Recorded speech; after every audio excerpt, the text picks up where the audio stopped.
Vamos a tratar de avanzar mediante la exposición de alternativas al modelo actual, si cabe, ya sea mejora o optimización del modelo, o cambio radical del modelo, o, en su caso, razones para mantener la dinámica actual en la gestión de consumo de drogas. Es decir, una vez hecho un diagnóstico, vamos a tratar de avanzar proponiendo un tratamiento, cambio, no cambio. Si quieren, comenzamos. Bueno, pues voy a exponer un poco nuestro modelo, pero antes quería responder a una cosa que acaba de decir Guillermo, porque me parece muy problemático ese concepto de cultural y no cultural. Entiendo que significa socialmente aceptada, cuando hablamos de cultural y no cultural, o integrada o aceptada dentro de una determinada cultura. El problema es que el modelo de control de drogas a nivel mundial no toma en consideración si las sustancias que prohíbe son de uso cultural admitido en las sociedades donde se ha prohibido. Es decir, en la India, donde existe un uso ancestral del cannabis, está totalmente normalizado, aceptado, etcétera, etcétera, se han visto obligados a perseguir el cannabis, aunque sea formalmente, y a tomar una serie de medidas sin que nadie tome en cuenta el hecho de que ahí está perfectamente integrado. Luego hay otro fenómeno, que es el movimiento de población. Es decir, en este momento en Europa existen millones de personas de países andinos que en su país de origen tenían reconocido legalmente el uso de hoja de coca y aquí lo tienen prohibido. O inmigrantes magrebíes en cuyos países es muy normal consumir cannabis y aquí lo tienen prohibido. Sin embargo, el alcohol, ninguna ley internacional obliga a prohibirlo en ningún país del mundo. Es decir, hay países que lo prohíben, pero no hay una ley internacional de la ONU que obliga a prohibir el alcohol. No existe una convención sobre el alcohol. Pero no por una ley internacional que les obliga. Es decir, ellos, motu propio, han decidido prohibir el alcohol porque lo consideran ajeno a su cultura.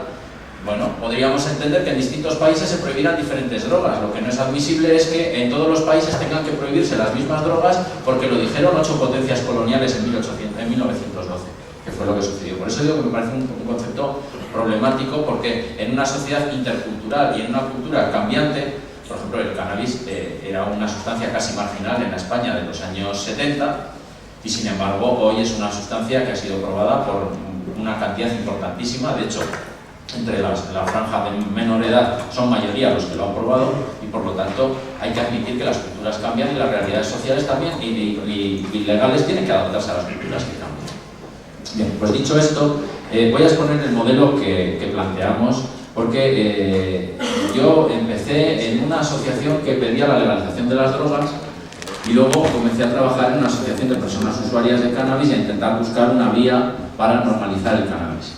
Y al principio pedíamos la legalización entendida como la homologación de las sustancias actualmente ilícitas con el alcohol, tabaco, café, etc. Sin embargo, en el intento de llegar a ese modelo hemos recorrido un camino basado en el espacio que ha dejado la despenalización del consumo en España, que no es del 83, sino del 74. El Tribunal Supremo, cuando se aprueba el Código Penal del 73, al año siguiente ya deja clarísimo que el Código Penal no se ocupa del consumo ni de los actos preparatorios del consumo, es decir, ser consumidor de drogas en España no es un delito y no lo ha sido en realidad en ningún momento. Es una doctrina absolutamente asentada, unánime del Tribunal Supremo, y aprovechamos ese hueco. ¿Cuál es el problema? Que desde el año 74 está despenalizado, pero nadie ha regulado concretamente en qué consiste esa despenalización. En otros países, por ejemplo, en el caso del cannabis, la despenalización significa usted hasta esta cantidad lo puede llevar legalmente, si se pasa de esta cantidad entra en el territorio de lo ilegal. Usted puede tener para su propio uso una planta o 3 plantas o 5 plantas, depende del país, y si usted tiene más de ese número empieza a tener problemas legales. En España no existe eso. Entonces, depende de quién sea el comandante de la Guardia Civil de la zona o de cómo de conservador o de progresista sea el juez de cada zona, pues el criterio varía y eso genera una inseguridad jurídica que entendemos que es incompatible con un Estado de Derecho. Por lo tanto, lo que planteamos es que esa despenalización que nadie cuestiona, que jamás se ha cuestionado, ningún partido político ha dicho que haya que penalizar el consumo en España en todos estos años, que se regule. Y proponemos además un modelo concreto de regulación para el caso del cannabis que es aplicable a otras sustancias y que nos permitiría avanzar en el terreno de buscar alternativas. Ese modelo que hemos encontrado son los clubes sociales de cannabis. Los clubes sociales de cannabis somos asociaciones legalmente constituidas, registradas en los correspondientes registros de asociaciones de las comunidades autónomas normalmente, constituidos por personas mayores de edad En algunos casos, incluso de más edad, hay asociaciones que ponen como condición tener más de 22 años, más de 25 años, eso es un criterio de cada asociación, pero en principio mayores de edad, previamente consumidoras de cannabis, o bien, en el caso de algunas asociaciones, que tengan alguna enfermedad para la que en algún lugar esté reconocido el cannabis oficialmente como terapia. Producimos marihuana para las personas socias y también producimos una serie de derivados. En nuestra asociación elaboramos alcoholes y aceites, tinturas, etc. Voy a acabar rápidamente. Y cada persona socia hace una previsión de su consumo, se cultiva en función de esa previsión, cada uno paga la parte proporcional de los gastos que origina ese cultivo y todo queda en ese circuito cerrado.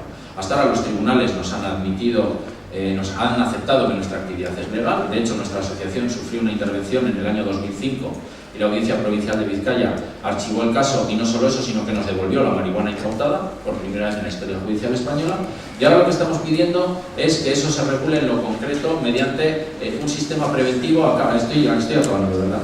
Es que es la parte, digamos, ya final de nuestro modelo, es pedir, lo hemos planteado el otro día en el Parlamento Vasco en una comparecencia que tuvimos, con el apoyo ya de varios partidos. Esperamos que en la votación la podamos finalmente ganar y crear por primera vez un registro específico de asociaciones de este tipo, con una serie de requisitos específicos, como la presentación de la contabilidad a final de año para comprobar el destino del dinero que mueve esa asociación, y con un protocolo policial que permita la inspección de los cultivos para comprobar que no existen desvíos al mercado negro, y con un sistema de transporte supervisado que asegure que efectivamente esas asociaciones cumplen los límites legales. Tiene un montón de ventajas: no hay que cambiar los tratados internacionales, no impide el acceso de los menores, saca un montón de gente desde ahora del mercado negro, con lo cual ese mercado negro va perdiendo recursos, y luego tiene otra serie de ventajas frente a la legalización total, que si queréis podemos discutir en otra parte del debate, que ya hablaba bastante. Muchas gracias.